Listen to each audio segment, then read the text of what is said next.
Hi, my name's William Tyndall from Barford and Thompson, Pukekohe. It gives me great pleasure to introduce to you today John Le Prou from Absolute Building Inspections Ltd. He's kindly come to give us a talk on builders' reports and why we should get one.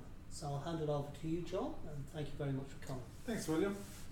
Right, well, I'll just go briefly through why you should get a building inspection and some of the things we check for and some of the things we can find and the issues associated with buying a property and building inspection. So why should you get a building inspection? Well, the walls can't talk. It's not easy just looking at a house from a buyer's perspective to ascertain whether there's any defects or any maintenance issues with the house. So we go in there as a building inspector, we check over the whole house. We could do we check the roof inside the roof space to make sure it's all insulated. We check the cladding, the windows. Very important on older houses, the subfloor, to make sure that there's no leaks under the floor, that the ground is dry, that there's ventilation, insulation. Sometimes in the older villas to make sure there's no borer. So our job is to go into the dwelling that you're purchasing to make sure your investment is protected and that there are no outstanding weather tightness issues on some of the older houses built between 1997 and 2004. And then what can happen then is any defects that we find, that the sales and purchase agreement will be conditional on the building inspection report, and then it may be that you can get the vendor to fix those defects or negotiate a price to get it all taken care of.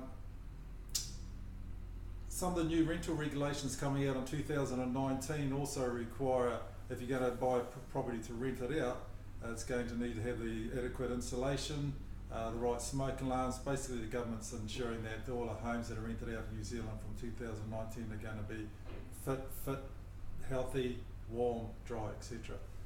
So we're basically here to make sure that your investment is protected.